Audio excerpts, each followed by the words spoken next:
பெரியவா சரணம், சிவா பெரியவா சரணம், ட்ரிப்ளிகேன் பெரியவா சரணம். அ இன்னைக்கு வந்து எனக்கு ஒரு அ ரொம்ப நல்ல டாபிக் ஒண்ணு கெடைச்சிது. அது வந்து நான் உங்களுக்கு சொல்றச்சே, எப்படி வந்து வே எப்படி வந்து ஒரு ஃபுல் சப்செக்ஷன் படிச்சுட்டு, அதுக்கு ஏத்த எக்ஸ்ப்ளனேஷன் பேக் அண்ட் ஃபோர்த் படிக்கலான்னு ஒரு எக்ஸாம்பிள் எனக்கு கெடைச்சிது. அதாவது என்னோட லெவலுக்கு உங்களுக்கு எக்ஸ்ப்ளைன் பண்றதுக்கு. ஸோ, அதனால இன்னைக்கு இந்த வீடியோ போடுறேன். நான் சொல்லியிருக்கேன் இல்லையா, பெரியவாளோட புக்ல 180 சப்செக்ஷன்ஸ் இருக்கும். அந்த சப்செக்ஷனுக்கு each will have its own topic and from பாபி ஆல் த வே டு துறவி கிரேட்ஸ் வழியா அந்த பர்ட்டிகுலர் சப்ஜெக்டை எப்படி ஒவ்வொருத்தர் அணுகுவான்ட்டு பெரியவா அதோட பதங்கள்லாம் எழுதி ஆர்டரில் எழுதியிருப்பா. அது ரொம்ப ரொம்ப இன்ட்ரெஸ்டிங்காக இருக்கும். அது ஆக்சுவலி படிக்கிறச்சே ரொம்ப கஷ்டம். நான்லாம் சொன்ன மாதிரி நிறைய தடவை திருப்பி திருப்பி திருப்பி திருப்பி படித்து கொஞ்சம் எனக்கு இப்போ புரியறது. பட் முதல்ல படிக்கிறச்சே ஏன் எழுதியிருக்கா, என்ன இந்த இன்ஃபர்மேஷன் வச்சு பண்ண போகிறோம் அப்படின்லாம் தோணும். ஸோ இப்போ எனக்கு ஒன்று புரிஞ்சு ஒன்று என்னால் ஈஸியாக உங்களுக்கு எக்ஸ்பிளைன் பண்ண முடிஞ்சதை நான் போடுறேன். Very relevant to many of us. இப்போ இல்லை, ஒரு ரெஸ்பான்சிபிலிட்டின்னு எடுத்தால் எப்படி நம்ம அந்த ரெஸ்பான்சிபிலிட்டியை என்ன சொல்கிறது ஃபுல்ஃபில் பண்ண முடியும், ரெஸ்பான்சிபிலிட்டியை ஒவ்வொருத்தர் அந்த ஹியூமன் கிரேட்ஸில் எப்படி அவள் அணுகுவான்ட்டு அதான் எக்ஸாம்பிள்.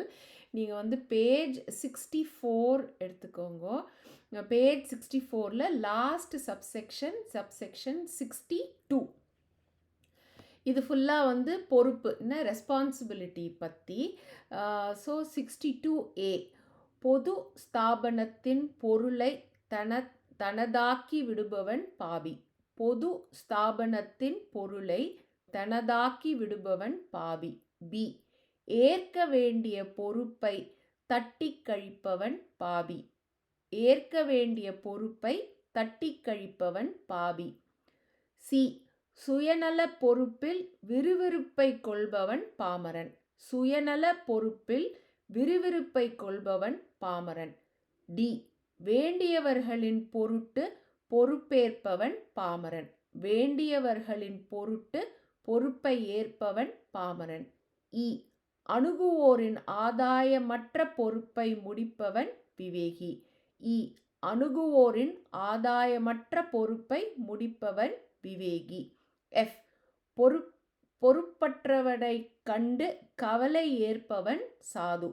பொறுப்பற்றவனை கண்டு கவலை ஏற்பவன் சாது. ஜி, ஏற்ற பணியை சோதனையிலும் கைவிடாதவர் தெய்வ சாது. ஏற்ற பணியை சோதனையிலும் கைவிடாதவர் தெய்வ சாது. ஹெச், பொறுப்பேற்கும் தெய்வத்தால் ஏற்கப்படுபவர் மகான். பொறுப்பேற்கும் தெய்வத்தால் ஏற்கப்படுபவர் மகான். ஐ, பொறுப்பிற்கே தேவையில்லாதவர் துறவி. பொறுப்பிற்கே தேவையில்லாதவர் துறவி. ஸோ இந்த ஃபுல்லும் பொறுப்பு பற்றி எழுதியிருக்கா. பாபி பற்றி புரிஞ்சிட்டோம். பாபி பற்றி ஈஸியாக புரிஞ்சிடும்.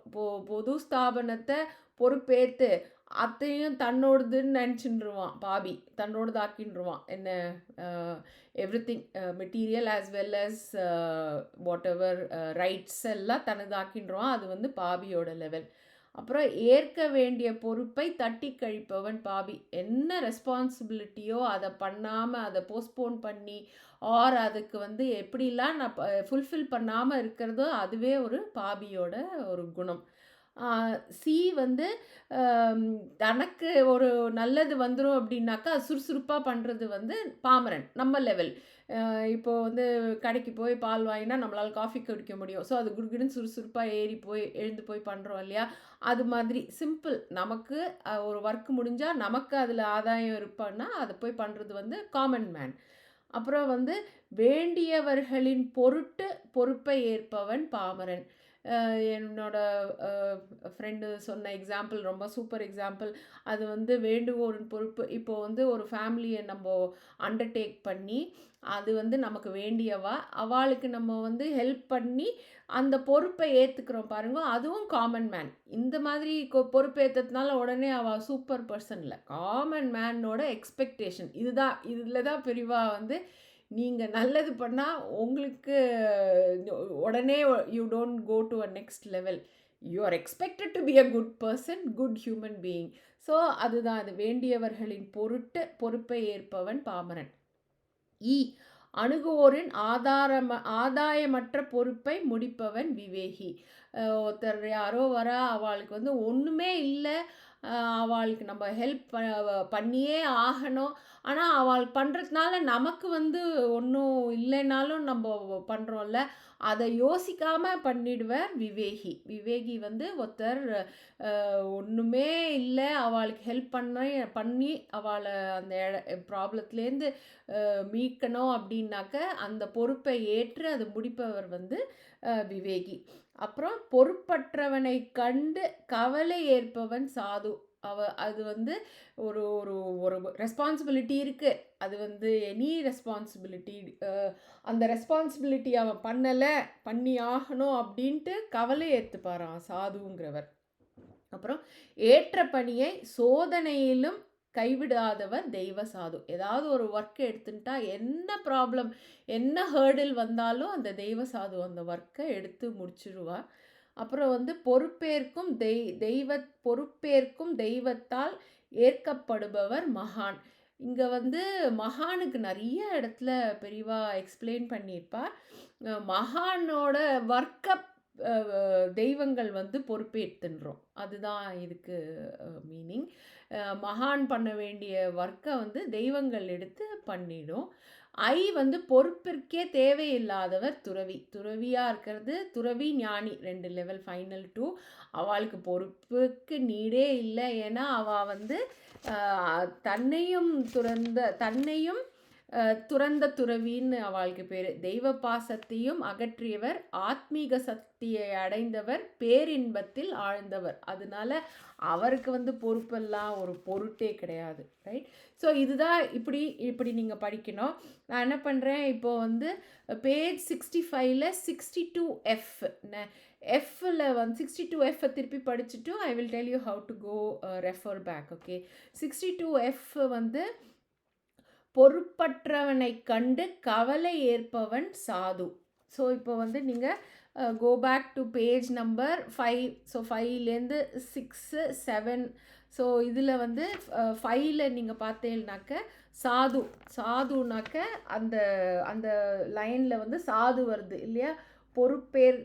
பொறுப்பற்றவனை கண்டு கவலை ஏற்பவன் சாது. இப்போ சாதுனா என்னன்னு படிக்கலாம். தன்னலமற்றவன், பிறருக்கு பணிபுரிவதை கடமையாக கொண்டவன், தான் என்ற அகந்தை அறவே அகற்றவன்.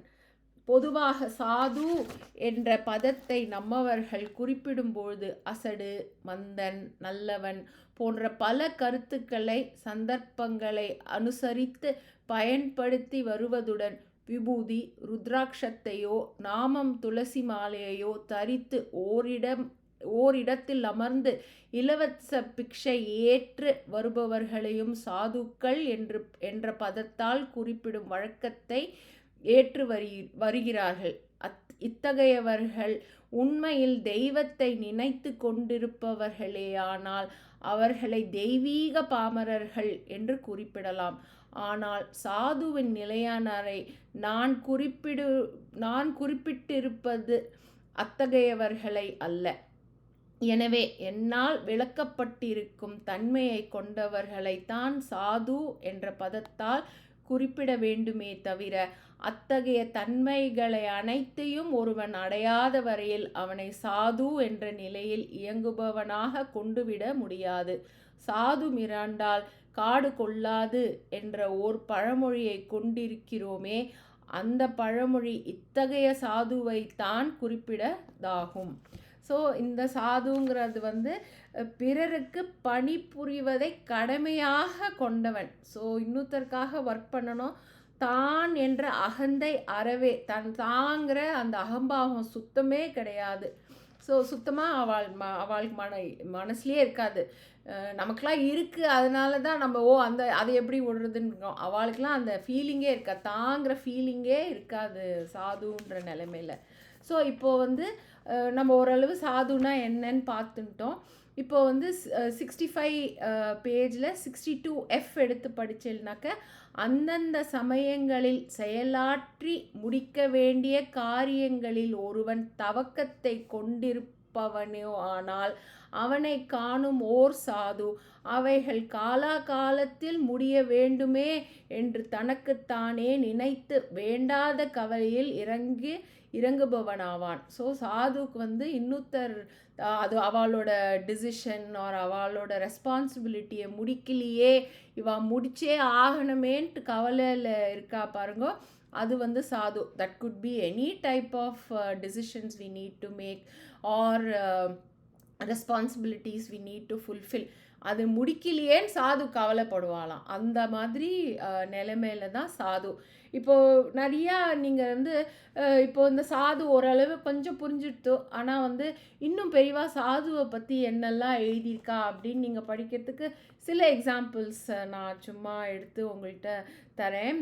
பேஜ் 45ல் 30ல் சோதனையில் பகவானாலேயே மீட்கப்படுபவர் தெய்வ சாது. இது தெய்வ சாது. நம்ம படிக்க வேண்டியது சாது.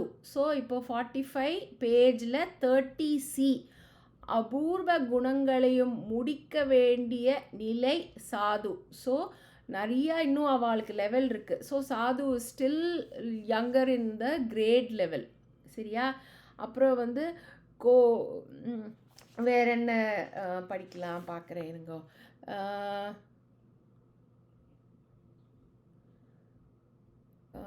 அந்நிய பேஜ் 34D இல்லை அந்நியனின் மனமும் கோணாமல் நடந்து கொள்பவன் சாது. அந்நியனின் மனமும் கோணாமல் நடந்து கொள்பவன் சாது. அப்புறம் 35 சப்செக்ஷன் Fல தாழ்வுடன் பணிவதால் குறைவாகவும் கருதப்படுபவன் சாது. தாழ்வுடன் பணிவதால் குறைவாக கருதப்படுபவனும் சாது. அப்புறம் ஸோ இந்த மாதிரி நீங்கள் பேக் அண்ட் ஃபோர்த் படித்து சாதுனா என்னன்னு இன்னும் கொஞ்சம் நீங்கள் எக்ஸாம்பிள்ஸ் பெரிவா கொடுக்குற அந்த நிலைகளோட எக்ஸாம்பிள்ஸை படித்து புரியறதா பார்த்துட்டு நீங்கள் நெக்ஸ்ட்டு படிக்கிறச்சே இன்னும் எக்ஸாம்பிள்ஸில் சாதுவெல்லாம் வரும். ஸோ இப்போ நம்ம படித்ததில் ரெஸ்பான்சிபிலிட்டி ஆர் டிசிஷன்ஸ் நம்ம எடுக்கணுமேன்ட்டு சாதுவெல்லாம் வெயிட் பண்ணிட்டுருப்பா.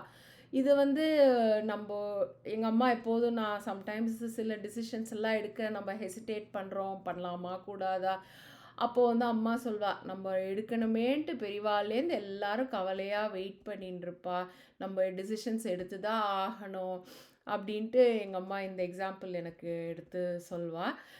62G பார்க்கலாம். 62G ஏற்ற பணியை சோதனையிலும் கைவிடாதவர் தெய்வ சாது. ஸோ ஒரு ஜாப் எடுத்துட்டா அதை முடிக்கிறது எவ்வளோ ஹேர்டில்ஸ் இருந்தாலும் முடிச்சிடுவான்னு சொன்னேன்.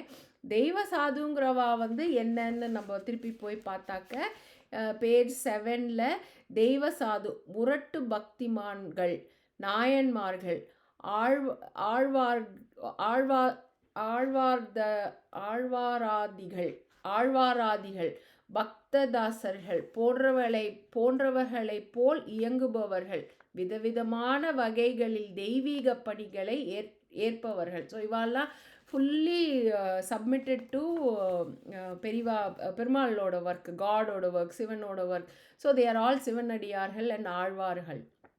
ஸோ இதில் எக்ஸ்பிளனேஷன் 65 62G இளையங்குடி மரநாயனார், மூர்த்தி நாயனார், அறிவாள் தாய நாயனார், குங்கலி நாயனார், மூர்க்க நாயனார், கண்ண புல நாயனார் போலுள்ள தெய்வ சாதுக்கள் தாங்கள் ஏற்ற தெய்வ பணிகளை சோதனையிலும் நிறைவேற்றியவர்களாவார்கள்.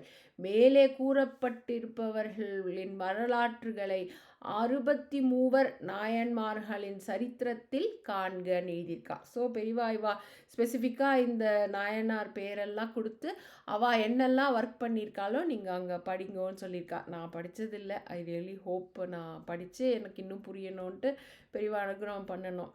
அடுத்தது வந்து 62 ஹெச் வந்து பொறுப்பேற்கும் தெய்வத்தால் ஏற்கப்படுபவர் மகான். 65ல் எழுதியிருக்கா.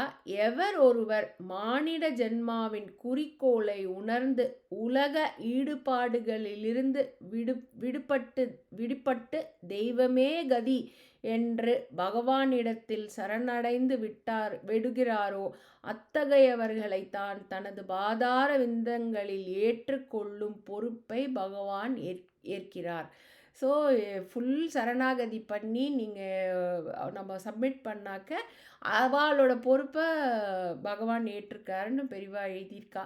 நம்ம எல்லாருமே மகா பெரியவா, சிவா பெரியவா, ட்ரிப்ளிகேன் பெரியவாள்கிட்ட சரணாகதி கொடுத்தாச்சு, வாங்கிண்டாச்சு, கொடுங்கோ நீங்கள் தான் கேட்குறோம். ஸோ நமக்கு வந்து நல்ல கைடன்ஸ் பெரியவா கொடுப்பா. சிலது டிசிஷன்ஸ் எல்லாம் எப்படி ஃபேமிலிஸ் எடுக்கிறதோ அது வந்து ஃபேமிலியோட சிச்சுவேஷன் பொறுத்து, ப்ராப்ளத்தோட இன்டென்சிட்டி பொறுத்து இருக்குது. ஆனால் நம்ம வந்து நம்ம ஃபுல் சரண்டர் பண்ணிட்டா நம்மளோட நெக்ஸ்ட் ஸ்டெப்பு வந்து பெரியவா கிளியர் பண்ணிகிட்டே போவாங்கிறது எங்களோட எக்ஸ்பீரியன்ஸ். பட் ஒரு ப்ராப்ளத்துக்கு ஒரு சொல்யூஷன், ஒரு டைரெக்ஷன் கரெக்டு. ஒரு 10,000 டைரெக்ஷன் வரும், எது எடுக்கிறதுன்னு நமக்கும் ஓவர்வெல்ம் ஆகிடும். பட் பொறுப்புன்னு இருந்தால் அதுக்கு ஏற்ற டிசிஷன்ஸும் எடுத்தே ஆகணும்.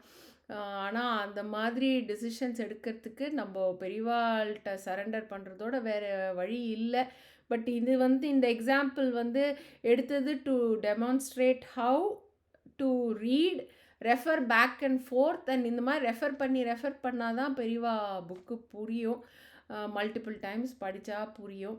பட் இது வந்து எனக்கு கொஞ்சம் ஈஸியராக இருந்தது. சிலதெல்லாம் எனக்கே புரியல. நானே திருப்பி இந்த வீடியோ பார்த்து அது என்னன்னு நானும் சிலது யோசிக்கணும். ஸோ இந்த மாதிரி நீங்களும் படிக்க ட்ரை பண்ணுங்க. இது one of the easier ones for me to explain. Maha Periyava சரணம், சிவா பெரியவா சரணம், ட்ரிப்ளிகேன் பெரியவா சரணம். ஹர ஹர சங்கர, ஜெய ஜெய சங்கர.